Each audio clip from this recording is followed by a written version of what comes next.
ती पहिली 5 मिनिटं जी सर्वात क्रुशल असतात. Yes, what do you observe when you are taking that interview? तिथे आपलं ते नेहमीचं वाक्य आहे, first impression is the last impression. I must have interviewed at least एक 50-60 हजार लोकांना मी जीवनामध्ये इंटरव्ह्यू केला असेल सगळ्या कंपन्यांमध्ये. इन द फर्स्ट 5 सेकंड्स मीच नाही तर जगातील सर्वसामान्य interviewer has already formed his opinion. पहिल्या 6 महिन्यामधली कॅज्युअलिटी जी आहे ना ती फार हेवी आहे या MBSची. एक तर कंपनी सांगते की तुम्ही जा किंवा ते क्विट कर. ते क्विट करतात. Variety of reasons are there, but the major reasons are behaviour, mindset. 1908 मध्ये जगातलं पहिलं MBA कॉलेज सुरू झालं, हार्वर्ड. बिझनेसमॅन निर्माण करावे हा त्यांचा उद्देश होता. परंतु आपल्याकडे मात्र MBAचा उद्देशच फक्त नोकरी. आहे. आम्ही इतके एंटरप्रेन्योरशिपचे नवीन नवीन कोर्सेस सुरू केले.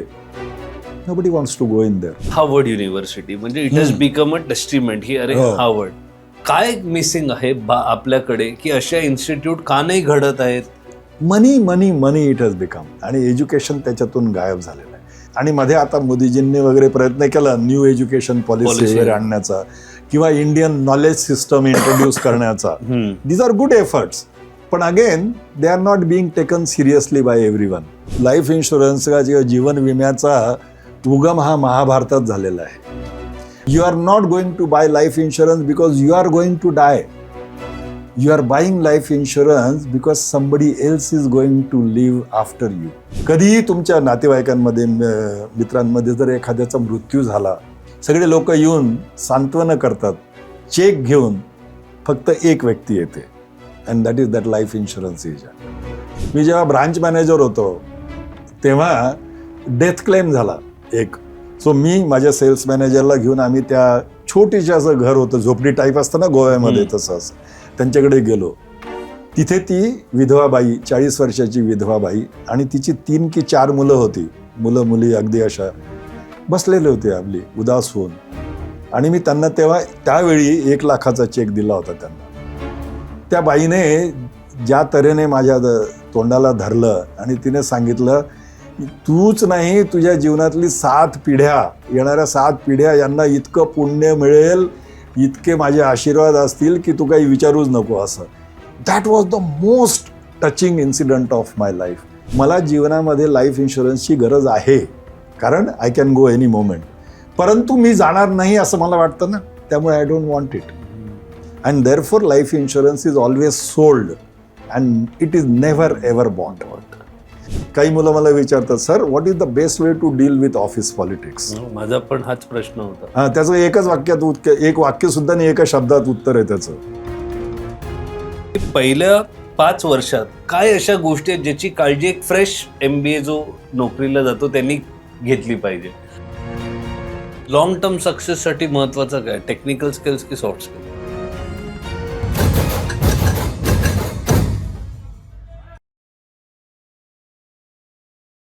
सोशल मीडियाने आपण ह्याच्यावर चर्चा केली.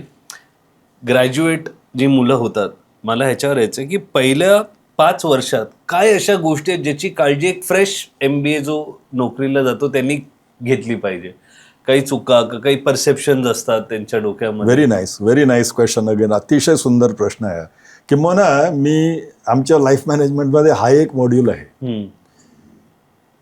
पहिल्या दिवशी, पहिल्या 3 महिन्यात आणि पहिल्या 6 महिन्यात काय करावं असं मी त्यांना एक राईटअप देतो. त्याच्यावर डिस्कशनही होतं पण राईटअपही देतो. आणि तुम्हाला कदाचित हे ऐकून नवल वाटेल, पहिल्या 6 महिन्यामधली कॅज्युअलिटी जी आहे ना ती फार हेवी आहे या MBSची.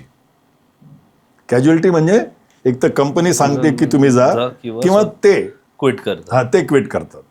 Variety of reasons are there, but the major reasons are behavioural, mindset results. MBA म्हटलं आणि त्यातल्या त्यात तो जेवढ्या महान इन्स्टिट्यूटचा असेल किंवा मोठ्या इन्स्टिट्यूटचा, तो तर हवेतच चालतो. 6 फूट 9 फूट 12 फूट वगैरे असं. त्यामुळे पहिल्या दिवशी जेव्हा जातात ना कुठल्याही कंपनीमध्ये, here I come, a gift from God, heaven, gods, manna from heaven वगैरे वगैरे.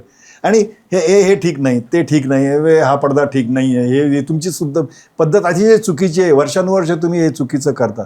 म्हणजे झेंडा घेऊन ते जे फिरतात ना, याच्यामुळे यू कॅन इमॅजिन तिथे जे वर्षानुवर्ष काम करतायत त्यांना कसं वाटेल? रिअल वर्ल्ड मध्ये काम करणारे लोक. They don't want to mix with them. अरे मी MBA आहे, तू नॉन MBA आहेस, हे ते सगळं जातीवादच झालाय हा. तो नवीन 20व्या शतकातला जातीवादच झालेला आहे तो. म्हणून आम्ही त्यांना काही, आता ही बाकीची सगळी कारणं सोडा, आम्ही त्यांना काही सूचना देतो. पहिल्या दिवशी आणि पहिल्या महिन्यामध्ये please keep a low profile. Don't think that you have gone there to change the world. Number 3, get accustomed and get introduced to everyone. स्वतःहून जा. जनरली त्यांची ओळख करून दिली पाहिजे, बॉस करून देतात, पण काही ठिकाणी नाही करत. तुम्ही स्वतःहून जा ना, की sir you have been here for 30 years, आपल्यापासून मी काहीतरी शिकू इच्छितो. इन अदर वर्ड्स, नम्रता, पोलाइटनेस हा जो आहे, हा गुण जर तुम्ही पहिल्या दिवसापासून दाखवला तर पीपल विल लव्ह यू. मग पहिल्या 3 महिन्यामध्ये काय काय करायचं, जेवढं शिकता येईल तेवढं शिकायचं वगैरे वगैरे, हे सगळं. ऑफिस पॉलिटिक्समध्ये भाग घ्यायचा नाही, ग्रुपिझममध्ये भाग घ्यायचा नाही, कारण प्रत्येक ऑफिसमध्ये ग्रुपिझम असतो, पॉलिटिक्स असतं. Keep away from it. काही मुलं मला विचारतात, sir what is the best way to deal with office politics? माझा पण हाच प्रश्न होता. हां, त्याचं एकच वाक्यात, एक वाक्य सुद्धा नाही, एका शब्दात उत्तर आहे त्याचं, डोंट. बट इट इज, म्हणजे जसं आपण बघतो ना, ती काही चॉईस नसते. तुम्हाला काही गोष्टी करून घ्यायच्या, एक टीम म्हणून काम करायचंय, पर्सनल ग्रोथ असेल, कामाची ग्रोथ असेल. तसं बरेचदा लोक असतं म्हणतात की काम आम्ही करतो आणि क्रेडिट कोणतरी घेऊ. ह्या सगळ्या ज्या गोष्टी असतात की इनकॉम्पिटंट पण आहे, नेपोटिझम पण आहे, मॅनेजरचा फेवरेट, या सगळ्यामध्ये स्वतःचं काम करून मग ह्याला मेंटली ते बॅलन्स ठेवणं हे काय की थेरपीच सोल्युशन आहे? नाही, ऑफकोर्स नॉट. याच्यासाठी मी उदाहरणं सांगू शकतो की मी 20 वर्ष पब्लिक सेक्टरमध्ये काम केलं, LIC, 10 वर्ष प्रायव्हेट सेक्टरमध्ये, ICICI, कोटक, नंतर 17 वर्ष आता एज्युकेशन फील्डमध्ये. इथंही आहे पॉलिटिक्स. पॉलिटिक्स हा मानवी जीवनाचा गुणधर्म आहे, त्याच्याबद्दल शंकाच नाही. रामायण आणि महाभारतापासून पॉलिटिक्स होतं, म्हणजे काही पासून ते अगदी श्रीकृष्णही काय कमी पॉलिटिशियन होता का? So politics an inevitable component of life, जीवनाचा तो अविभाज्य अंग आहे. परंतु प्रश्न आता इथे असा उद्भवतो की तुम्हीही जर ते खेळायला प्रयत्न केला तर तुमच्यापेक्षा कोणीतरी जास्त धूर्त आणि जास्त एक्सपर्ट पॉलिटिशियन असणारच आहे. सो मी माझ्या या सगळ्या करिअरमध्ये असे काही हातावर बोटावर मोजणे इतके लोक पाहिले की जे विल अंडरस्टँड की पॉलिटिक्स काय चाललेलं आहे आपल्या ऑफिसमध्ये, but they will not actively participate it. मग ते काय करतील, थिंकिंग फक्त मी माझं काम अत्यंत प्रामाणिकपणे, निष्ठेने आणि अत्यंत डेडिकेशनने करणं is my best defence against office politics. मी आता 40 वर्ष झाले या कॉर्पोरेट लाईफमध्ये. I have also never played politics in my life, never ever, कारण मला ते येत नाही, मुळात येत नाही. म्हणजे ज्याच्यात मी नेहमी म्हणतो, ज्याच्यात आपल्याला गती नाही, ज्याच्यात आपल्याला मती नाही, तिथं सती कशाला जायचं? Politics I can't understand how people have various. So I said I will do my job. Honestly मी माझं काम करत राहीन आणि दॅट विल बी अ सुरक्षा चक्र around me which will keep away all the politics. आणि दुसरे जर करत असतील तर आपण कुठेकडे गेलो, लोकांची रुमर्स, गॉसिप्स वगैरे हे सगळं चालू असतं. I will not participate in it. I will not discuss people. I will discuss ideas. I will not discuss rumors. I will discuss reforms. हे जर आपण काही स्वतःहून निर्णय, आणि मी आता 40-45 वर्षाच्या या करिअरमध्ये so far I have survived. So therefore my answer to this is how to deal with office politics. Don't deal with it. You protect yourself by your good, sincere, honest, dedicated work. That is my personal view. People will have different views about this, definitely, no doubt about it. Technical skills शिकता येतात, पण जे soft skills बद्दल आपण बोललो, so soft skills कसे शिकता येतात आणि त्याच्यासाठी आपण काय? त्याच्यासाठी म्हणजे अनुभव घेणंच. म्हणजे फॉर एक्झाम्पल ग्रुप डिस्कशन किंवा इंटरव्ह्यू, याच्यासाठी वर्गामध्ये प्रत्येकाला ग्रुप डिस्कशन देणं आणि त्यांचे गुणधर्म व्यवस्थित बघणं आणि त्यांचे दोष त्यांच्या नजरेत आणून देणं. फॉर एक्झाम्पल, आम्ही त्यांना प्रत्येकाला सांगतो की तुम्ही तुमचा व्हिडिओ काढा, सेल्फ व्हिडिओ काढा. आणि ते सेल्फ व्हिडिओमधून त्यांच्या बऱ्याच जणांच्या लक्षात येतं की माझे जेस्चर्स, माझा टोन, माझा ॲक्सेंट, माझे pronunciations are not up to the mark, not as desired by the corporate world. तर अनुभूती आणि अनुभव याच्यातून आपण सॉफ्ट स्किल्स शिकू शकतो आणि ते आम्ही त्यांच्याकडून पूर्ण पुढच्या वर्षभर म्हणजे 3rd and 4th सेमिस्टरमध्ये करून घेतो. So soft skills can also be taught. That is my contention. It's not only the technical skills but soft skills can be taught. Long term सक्सेससाठी महत्वाचं काय, टेक्निकल स्किल्स की soft skills? Of course soft skills. 90% of the world's CEOs in a survey, हार्वर्डचा survey होता, त्याच्यात त्यांनी सांगितलेलं आहे की their success was because of their interpersonal skills. तोही माझा एक मॉड्यूल आहे, EQ तो मॉड्यूल. 90% का? CEOचं काम काय आहे? He is not going to type or he is not going to do some work. Morning he will come and talk to 10 people. For that what do you need? त्याच्यासाठी तुम्हाला interpersonal स्किल्सच पाहिजे की नाही. And therefore soft skills is the longest success, not the technical skills. आज तुम्ही interview पॅनलवर जेव्हा बसता ॲज अ इंटरव्ह्युअर, मग स्टुडंटचं इंटरव्ह्यू घेणार असो का जेव्हा तुम्ही रिक्रुटमेंटच्या वेळेला बसता का एवढे वर्ष कॉर्पोरेटमध्ये, पहिली 5 मिनटं काय तुम्ही ऑब्झर्व करता का? ती पहिली 5 मिनटं जी सर्वात क्रुशल असतात. Yes. What do you observe when you are taking that interview? तिथे आपलं ते नेहमीचं वाक्य आहे, first impression is the last impression. You never get a second chance to make the first impression वगैरे वगैरे सगळं. आणि ते खरं आहे. इंट्युशन आपण ज्याला जे म्हणतो ना. आणि आता I must have interviewed at least एक 50-60 हजार लोकांना मी जीवनामध्ये इंटरव्ह्यू केला असेल सगळ्या कंपन्यांमध्ये. व्यक्ती जेव्हा प्रवेश करते आहे त्या हॉलमध्ये म्हणा, केबिनमध्ये, कुठे काय असे ना, इन द फर्स्ट 5 सेकंड्स मीच नाही तर जगातील सर्वसामान्य interviewer has already formed his opinion की whether it is a positive opinion की negative opinion. It is sheerly through intuition which is developed through experience, through study and through observation. मग तुम्ही म्हणाल मग 10-15 मिनटं तुम्ही कशाला इंटरव्ह्यू करताय त्यांना? You are just validating whether your original impression of plus or minus is valid or not. The interview is about the interviewer and not the candidate. It is the interview bias, interviewer's bias. It is called in management. त्याला काही आपण करू शकत नाही because it is a reality of human life. काही चेहरे मला आवडतील, काही जेस्चर्स मला आवडतील, काही ॲक्सेंट मला आवडतील. आता त्याला मी काय करू शकतो? आणि if I am the decision making authority I can say it. पण to answer your question, more than how he is walking or how he is dressed वगैरे, कारण आजकाल ते सगळीकडे ट्रेनिंग दिलं जातं, असं चालावं, असं बसावं, हे करावं, ते करावं. No, what is in your eyes according to me, my personal opinion, matters a lot.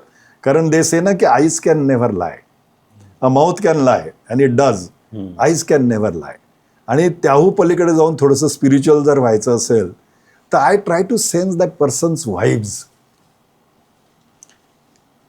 The positive-minded people emanate positive vibrations.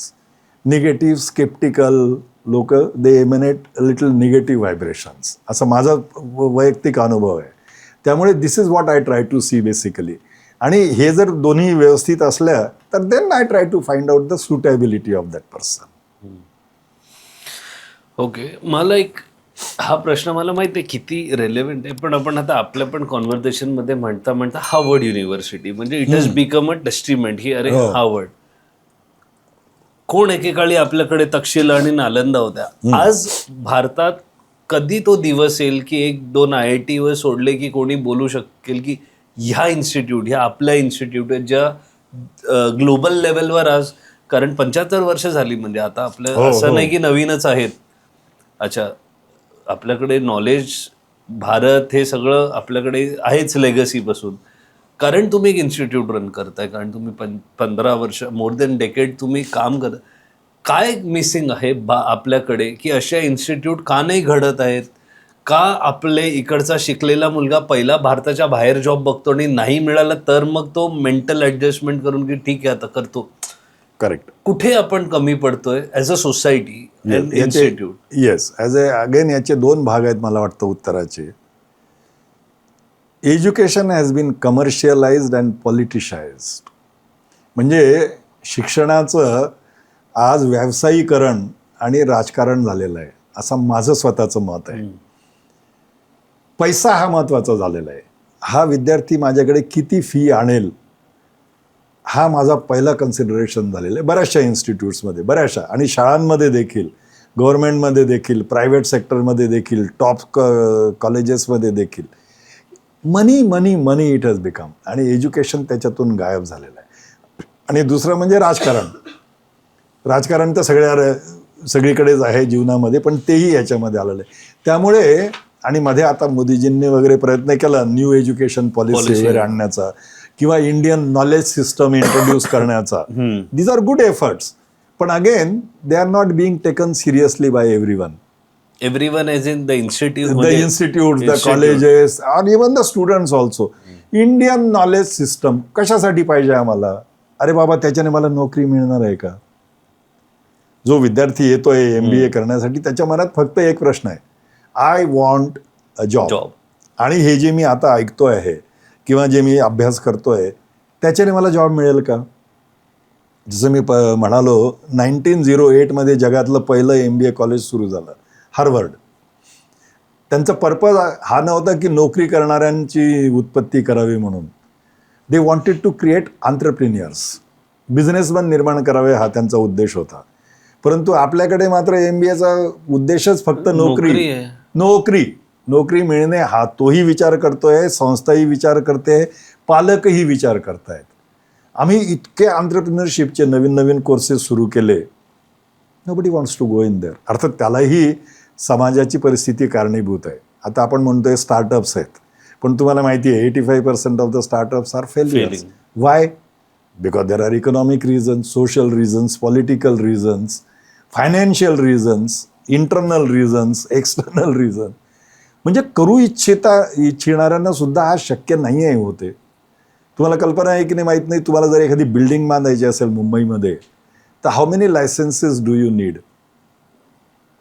Around 70 काहीतरी. Yes, about 85 licences need. म्हणजे फायर डिपार्टमेंट, हे डिपार्टमेंट, ते सगळं.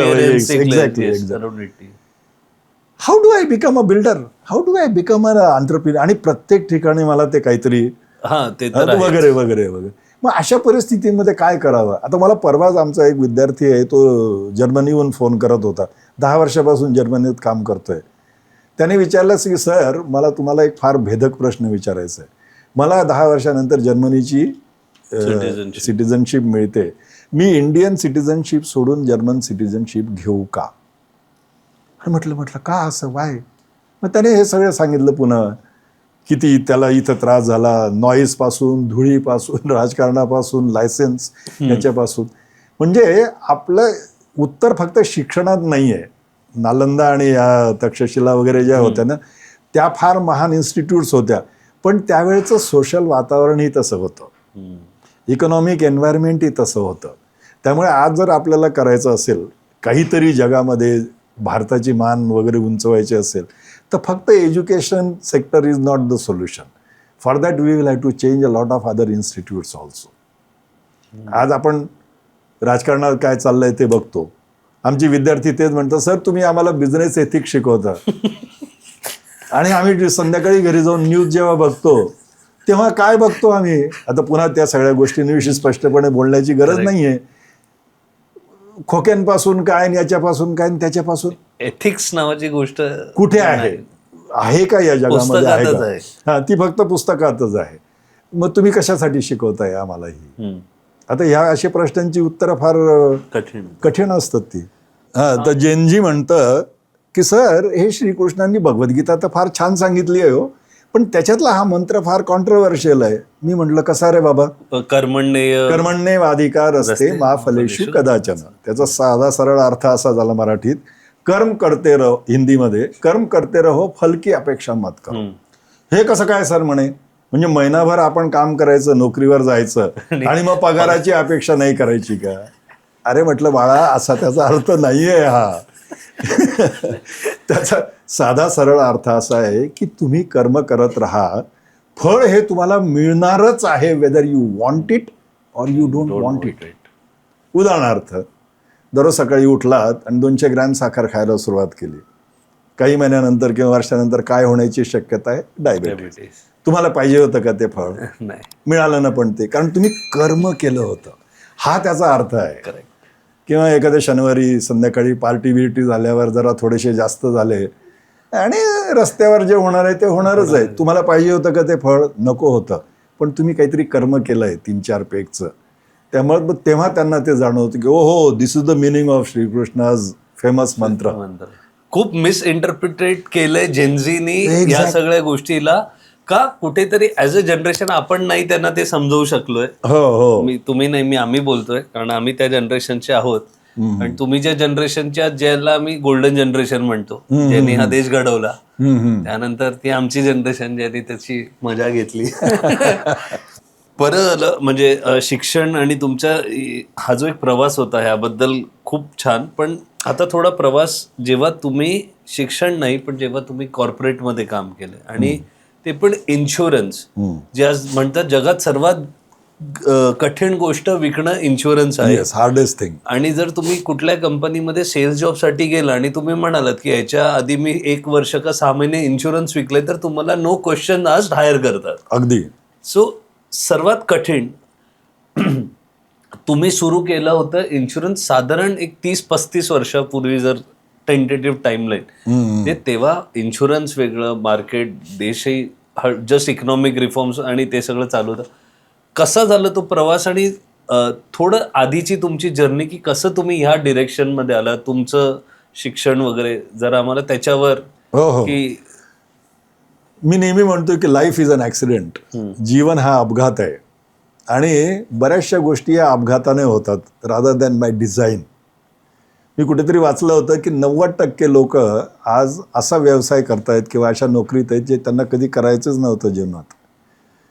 आता मी गव्हर्नमेंट पब्लिक स्कूल किंवा शासकीय विद्यानिकेतनमध्ये होतो नाशिकमध्ये. तिथून स्कॉलरशिप मिळाली म्हणून मग एल्फिन्स्टनला आलो. मग तिथे पोस्ट ग्रॅज्युएशन केलं, लॉ सुद्धा केलं आणि लॉची प्रॅक्टिस करायची होती. So I wanted to become a lawyer.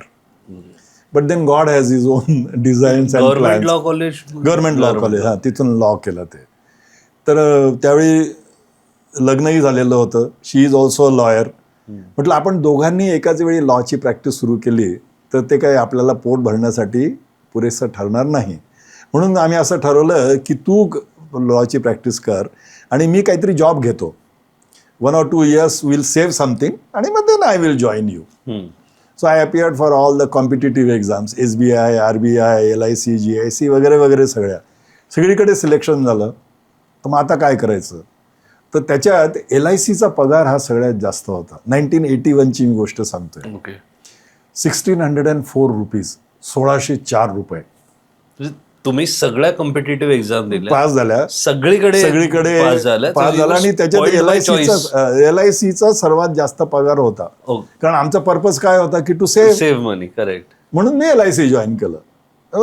आणि LIC मध्ये स्टाफ क्वार्टर्स वगैरे पण अवेलेबल होते वगैरे वगैरे. इन 2 years 2 गोष्टी झाल्या. सेव्हिंग तर मुंबईमध्ये शक्यच नाही. मुंबईमध्येच माझं पोस्टिंग झालं होतं तेव्हा. सेव्हिंग नावाचा प्रकारच शक्य नाही आहे. आणि दुसरं, आय डिस्कवर्ड लाईफ इन्शुरन्स. जीवन विमा म्हणजे काय आहे किंवा तो किती पवित्र गोष्ट आहे, ती किती आवश्यक गोष्ट आहे ती, आणि आपल्या भारतामध्ये किती कमी आहे ती, हे मी डिस्कवर केलं. I take a little spiritual view of that matter. आणि तेव्हा मी, टू बी व्हेरी ऑनेस्ट, मी जीवन विम्याच्या प्रेमात पडलो. I said this is the best thing that man has invented in this world. There is nothing. याच्यापेक्षा पुण्याचं काम या जीवनामध्ये कुठे नाही, असं माझं स्पष्ट मत झालं. त्यामुळे आणि नंतर LICने मला अतिशय सुंदर अपॉर्च्युनिटीज दिल्या. गोव्यासारखं पोस्टिंग दिलं, अहमदाबाद पोस्टिंग दिलं, जॉब रोटेशन दिले. So my love for life insurance went on becoming more and more. हे जे तुम्ही म्हणताय, जे तुम्हाला हे फिलिंग येणं, काय असं काही ट्रिगर पॉइंट होता, काही इन्सिडेंट होता वेअर यू? एक्झॅक्टली. मी जेव्हा ब्रांच मॅनेजर होतो तेव्हा डेथ क्लेम झाला एक. गोव्यामध्ये होतो मी तेव्हा, ब्रांच मॅनेजर गोव्यामध्ये होतो. तुम्हाला माहिती आहे की गोव्यामध्ये लोक कशासाठी जातात, आणि मी तिथं जीवन विम्यासाठी गेलो होतो. तर एक डेथ क्लेम झाला. तर त्यांचा चेक जनरली आम्ही पोस्टाने पाठवतो, LIC पोस्टाने. आजकाल तर डायरेक्टली क्रेडिट होतात. मी म्हटलं नाही, मला स्वतःला जाऊन हा चेक दिला पाहिजे. सो मी माझ्या सेल्स मॅनेजरला घेऊन आम्ही त्या छोटीशी असं घर होतं, झोपडी टाईप असतं ना गोव्यामध्ये, तसं असं त्यांच्याकडे गेलो. तिथे ती विधवा बाई, 40 वर्षाची विधवा बाई, आणि तिची 3 की 4 मुलं होती, मुलं मुली अगदी अशा बसलेले होते आपली उदास होऊन. आणि मी त्यांना त्यावेळी 1 लाखाचा चेक दिला होता त्यांना. त्या बाईने ज्या तऱ्हेने माझ्या तोंडाला धरलं आणि तिने सांगितलं, तूच नाही, तुझ्या जीवनातली 7 पिढ्या, येणाऱ्या 7 पिढ्या यांना इतकं पुण्य मिळेल, इतके माझे आशीर्वाद असतील की तू काही विचारूच नको असं. That was the most touching incident of my life. I said, oh my God, जीवनात पैसा तर आपण कमवू शकतो, कोणीही कमवतं, पण पैशाबरोबर पुण्यही हे फक्त या प्रोफेशनमध्ये आहे असं मला त्या दिवशी जाणीव झालं. आणि then I try to again say की now I would like to continue here. आता पुण्य तुम्ही जर विचार केला तर इंग्लिशमध्ये पुण्याला इक्विव्हॅलंट शब्द नाही आहे. गुडविल, गुड विशेस वगैरे ते पुण्य नाही आहे. मी नेहमी मजेने म्हणतो की अरे या इंग्रजांनी कधी पुण्य कमवलंच नाही तर त्यांच्या भाषेत पुण्याला शब्द कशाला असेल. पण तो आपल्या ह्या प्रोफेशनमध्ये आहे. आणि therefore then for 20 years I continued in LIC. त्या काळात कितपत लोकांना माहिती आणि अवेअरनेस होतं इन्शुरन्स, लाईफ इन्शुरन्स वगैरे, आणि काय किती कठीण असतं कोणाला इन्शुरन्स? का असं म्हटलं जातं की इन्शुरन्स विकणं कठीण आहे? Yes, selling insurance is the hardest thing in the world असं ते म्हणतात. If you can sell insurance, you can sell a refrigerator to an Eskimo or a comb to a completely bald man वगैरे वगैरे. ते सगळे क्लिशेज आहेत. त्यावेळी एवढी इन्फॉर्मेशन नव्हती, एवढा अवेअरनेसही नव्हता, कारण फक्त LIC होतं तेव्हा आणि जनरल इन्शुरन्स होतं. आज 50 जनरल इन्शुरन्स कंपन्या आहेत, 55 लाईफ इन्शुरन्स कंपन्या आहेत. त्यामुळे इन्फॉर्मेशन आहे आज, पण तरी देखील अवेअरनेस नाही. There is a difference between information and awareness. Information is something exists, awareness is I need it, त्याची मला आवश्यकता आहे. 2 कारणं आहेत माझ्या मते. Life insurance deals with death. जेव्हा समोरचा माणूस कोणी म्हणतो ना की I am from life insurance industry or I want to come and meet you and talk about life insurance, तुमच्या मनासमोर कुठल्या इमेजेस येतात?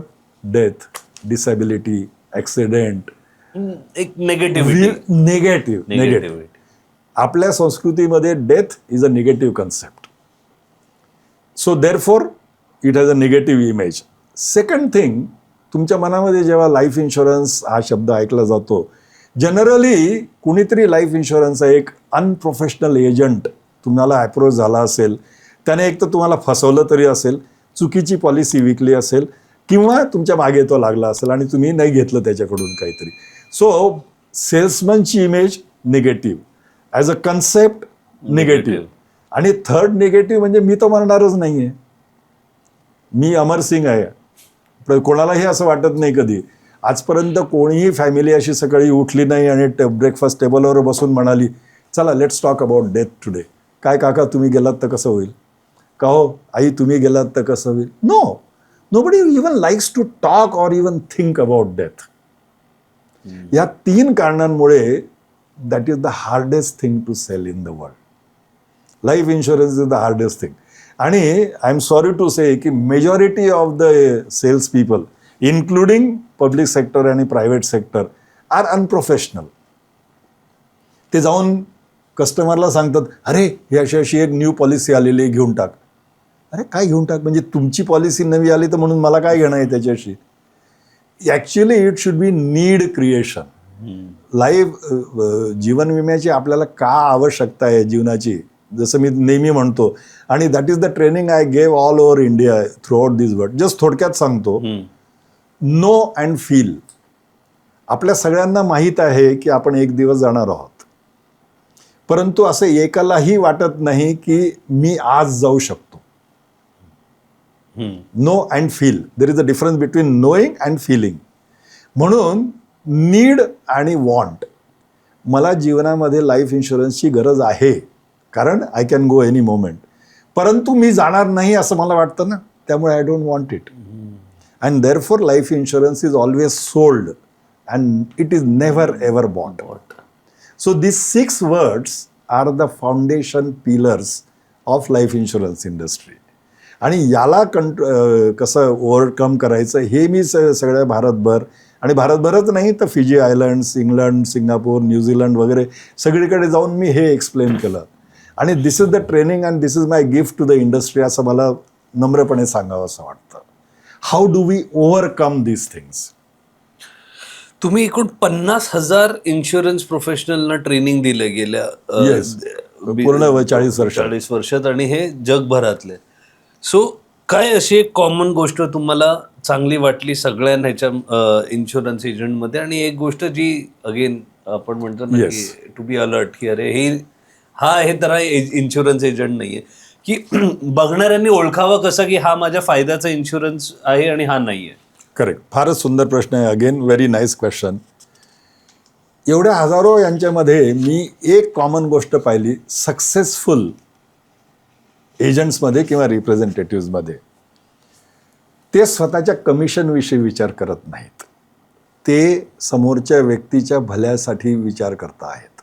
दिस is the major differentiating factor. बाकीचे जे 90-95% एजंट्स आहेत किंवा इवन मॅनेजर्स आहेत, they are thinking about their money, their incentive, their promotions, everything they are thinking about themselves. म्हणून एक फार सुंदर मराठी वाक्य, इंग्लिश वाक्य आहे, if you help enough people to get what they want, God will certainly give you what you want. हे मी माझ्या ट्रेनिंगमध्ये याच्यावर 15 मिनिटाचा आम्ही चर्चा करायचो की तुम्ही प्लीज स्वतःचा विचार करू नका, निस्वार्थी व्हा, आणि मग सगळ्या जगातलं तुम्हाला यश तिथे मिळेल. समोरचा जो क्लायंट आहे ना, त्याची काय गरज आहे, त्याची परिस्थिती काय आहे, त्याला कुठला प्लॅन पाहिजे, तो किती पैसे भरू शकतो, किती वेळ तो पॉलिसी करू शकतो, सगळं रात्रंदिवस त्याचा विचार करा, स्वतःचा नका विचार करू. So this was the differentiating factor. आणि याला मी कंपन्यासुद्धा जबाबदार धरतो. ते काही सगळे अनप्रोफेशनल एजंट काही स्वतःचं स्वार्थी बघतात नाही. कंपन्या त्यांना अव्वाच्या सव्वा टार्गेट्स देतात. या महिन्यामध्ये तू 10 पॉलिसीज विकल्या पाहिजे. अरे कसा विकणार तो? आमच्या इंडस्ट्रीमध्ये एक रेशो आहे 25-5-1. काय असतं? If you want to sell 1 policy, you have to meet 5 people. But इतकं म्हणजे 25% कन्व्हर्जन रेट आहे याच्यामध्ये? 25% नाही, 20, त्याच्या पुढे बघा ना. अच्छा, हां, sorry. To sell 1 policy you have to meet 5 people, and to meet 5 people you have to ring up 25 people. कारण त्याच्याशिवाय अपॉइंटमेंट मिळतच नाही आपल्याला, कारण नातेवाईक म्हणा किंवा ओळखीचे लोक किती असतील जास्त जास्त. So this is the ratio 25-5-1, which is the worst ratio in the world. त्यामुळे मला 24 जणांनी रिजेक्ट केलेलं आहे. This is one of the reasons why there is high attrition आमच्या सेल्स फोर्समध्ये, या इंडस्ट्रीमध्ये. कारण लोकांकडे कॉन्टॅक्ट्स असतात, स्किल्स असतात, शक्ती असते, सगळं वेळही असतो, पण रिजेक्शन हँडल करण्याची क्षमता नसते त्यांच्यामध्ये. कोणाला आवडतं हो? जर मी आज 5 जणांना भेटणार फोन केले आणि त्याच्यातले 4 जणांनी बँग केले माझ्या तोंडावर, who will like it? So someday people give it up. Sales inborn talent आहे का तो शिकवताही येतो? म्हणजे कसं बघतं? Yes, no, it can definitely be taught. कारण आपण फक्त नॉलेज आणि स्किल्स नाही, इथे आपल्याला त्यांच्यामध्ये ॲटिट्यूडही टाकावा लागेल. म्हणून आमच्या सेल्समनसाठी ना मी कधी एक मॉड्यूल मी निर्माण केलं होतं, ते how to handle rejection in life insurance industry. And I suggested 22 ways of handling rejection. 22 ways. त्याच्यातलं तुम्हाला जेही सुटेबल असेल, जे ॲप्रोप्रिएट असेल ते तुम्ही घ्या. So it is not only the question of teaching knowledge and skill, it is. आता मी तुम्हाला सांगतो, फोनवर कसं बोलायचं हे देखील लोकांना माहीत नसतं हो. तुम्हाला तरी आता तुम्हाला काय सगळ्यांना रात्रंदिवस फोन येत असतील बघा, व्हेरियस मार्केटिंग कंपन्यांचे. हॅलो, आम्ही फटाफट सुरू होऊन जातात. कुठल्या तरी इन्शुरन्स कंपनीचा फोन आहे, जो उचलल्या ऑटोमेटेड बॉट म्हणतो आप मरने वाले आहे. हा, इमॅजिन दिस ना. म्हणजे फोन कसा करावा हे सुद्धा त्यांना ट्रेनिंग माहीत नसतं. The first question that you should ask, आणि हे मी जगभर ट्रेनिंग देऊन आलो आहे, do not talk about yourself. The first question you should ask when you ring up someone stranger, sir is this the right time to talk. आता हे कोणाला माहीत नसतं, तर आम्ही त्यांना फोन देतो ॲक्च्युली, आणि आम्ही त्यांना ॲक्च्युअल ट्रेनिंग देतो की call up, anybody and ask this question. आणि अशा रीतीने हळूहळू 5%, 10%, 15%, what we try to do is to create professional agents. पण it's a very long way to go. कारण या सगळ्यासाठी वेळ लागतो, या सर्वांसाठी शक्ती लागते, आणि ती आज कोणी करायला तयार नाही आहे. जाऊन चेक उठवायचा एवढं त्यांचं ध्येय असतं आपलं. एव्हरेस्टवर पोचलो, मला जर चेक मिळाला त्यांच्याकडून तर. लोकांसाठी, प्रेक्षकांसाठी का लाईफ इन्शुरन्स घेणं आज गरजेचं आहे, एवढं एक थोडक्यात तुम्ही, जे प्रेक्षक बघतायत ज्यांनी पॉलिसी घेतली नाही आणि कदाचित ते इन्शुरन्स एजंटना भेटत नाहीये, तर प्रत्येकाचे प्रॉब्लेम असतात, पण एक बेसिक पॉलिसी 300 रुपये महिना, 500 रुपये काहीतरी का घेणं गरजेचं आहे, हे तुम्ही जरा. जरूर, मी तेच म्हणालो की लाईफ इन्शुरन्स किंवा जीवन विम्याचा उगम हा महाभारतात झालेला आहे. महाभारतामध्ये युधिष्ठिराला यक्षांनी 100 प्रश्न विचारले होते. त्याच्यातला एक प्रश्न होता, हे युधिष्ठिरा, या जगातली सगळ्यात विचित्र गोष्ट काय आहे? What is the strangest thing in the world? युधिष्ठिराने त्याला उत्तर दिलं होतं की दररोज आपण बघतोय की आपण माणसं स्मशानात जात आहेत, म्हणजे प्रेत जात आहेत स्मशानात, दररोज बघतो आपण. पण मीही एक दिवस असा जाईन हे मात्र कोणालाच वाटत नाही. आणि आजच्या जीवनाकडे जर आपण बघितलं तर ही जीवनाची सत्यता आणि वास्तवता आहे. कुठल्याही क्षणी मी जाऊ शकतो. तुम्हाला माहिती आहे, मुंबईमध्ये दररोज लोकल्समध्ये पडून 15 लोक आज मृत्यू पावत आहेत. Did they know it? Did they think that they were going to डाय? गेल्या काही दिवसात झाडं पडून झाडं पडून मरतात, मॅनहोल मध्ये पडतायत, म्हणजे Exactly. पर्यंत जायची गरज नाही, घराच्या खालती पण होऊ शकतं. म्हणजे आजचं जीवन, आपलं मानवी जीवन हे नेहमीच अनिश्चित होतं, परंतु आजच्या काळामध्ये ते त्याहूनही अनिश्चित झालेलं आहे. आणि अशा अनिश्चित परिस्थितीमध्ये माझी बायको, माझी मुलं आणि त्यांचं भवितव्य यांच्यासाठी मला काहीतरी केलं पाहिजे, आणि हे करणं फक्त जीवन विम्यातून शक्य आहे. पुन्हा एकदा म्हणतात ते की you are not going to buy life insurance because you are going to die. You are buying life insurance because somebody else is going to live after you. तुम्ही गेल्यानंतर तुमच्या पत्नीने आणि तुमच्या मुलाबाळांनी कसं जीवन जगावं, हे जर तो, म्हणून म्हणतात ते की प्रेम हा जीवन विम्याचा सगळ्यात मोठा आधार आहे. Love is the foundation of life insurance, not commercialisation. बरेचसे लोक विचारतात, तुमच्या जीवन विम्यात किती रिटर्न्स मिळतात? 6%, 7%, 9%? No sir, life insurance is not for returns, it is for the love that you feel for your family. त्यामुळे जर तुम्ही तुमच्या फॅमिलीवर जर खरोखरच प्रेम करत असाल, आणि सगळेच करतो आपण, 1-2 उदाहरणं सोडून, तर अशा वेळी the best gift that you can give to your wife is a life insurance policy. The best love letter you can write to your wife is a life insurance policy.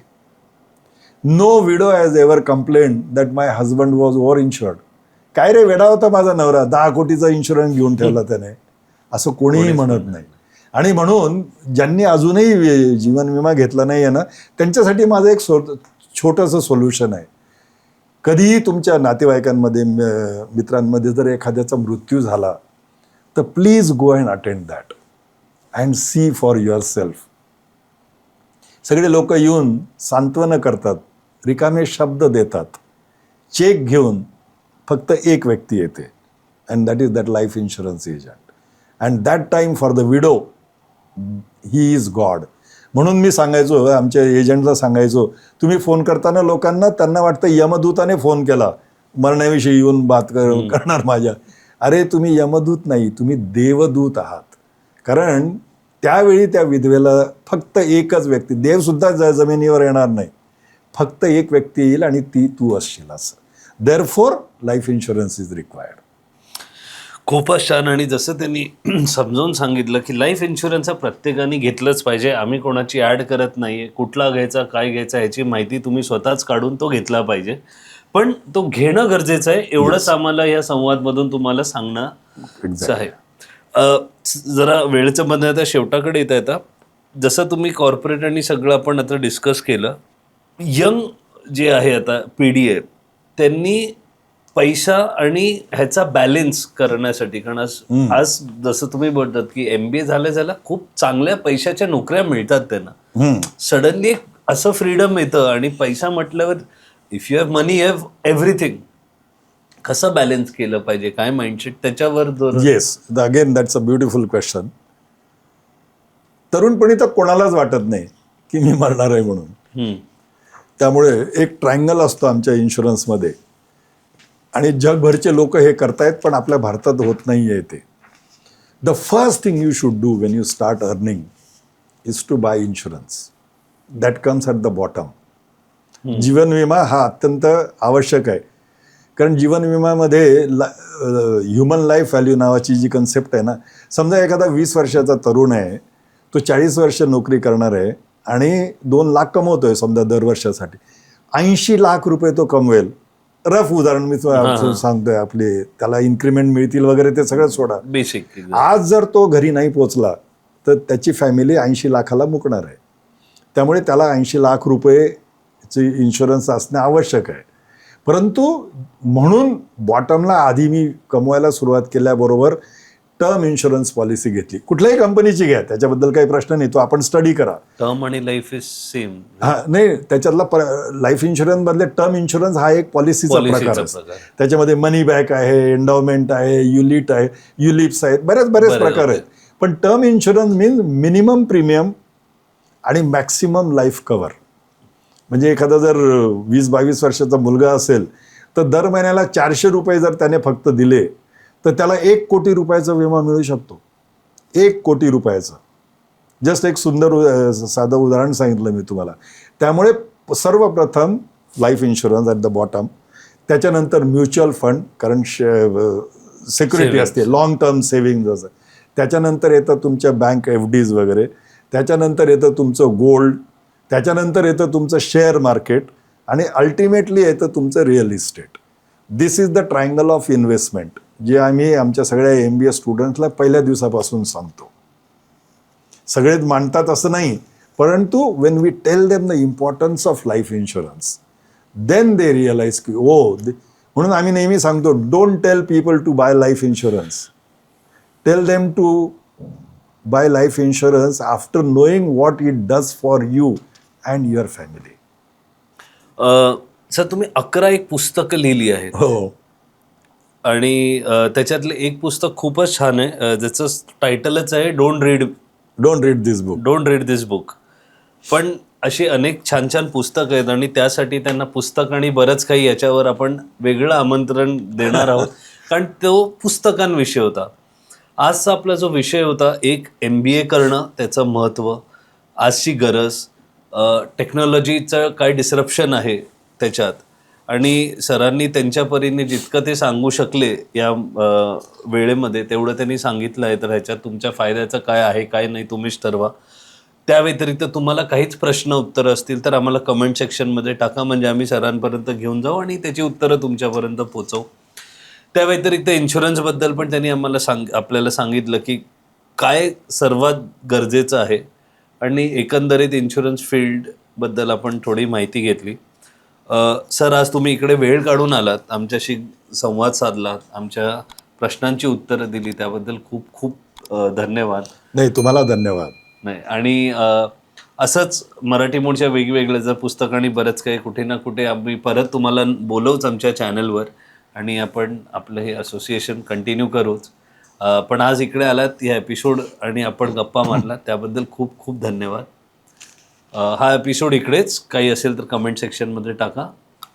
Sir, जाता यूथसाठी एक message. एक minute. हा, जाताना मी शेवटचं वाक्य सांगू इच्छितो, particularly जेन झीला.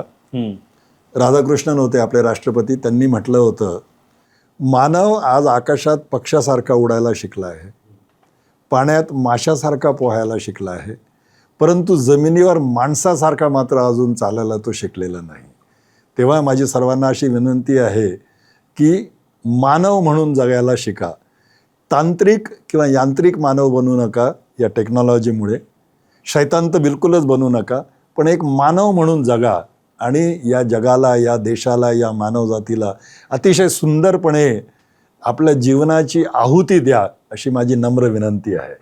जय महाराष्ट्र, जय भारत, जय गणेश.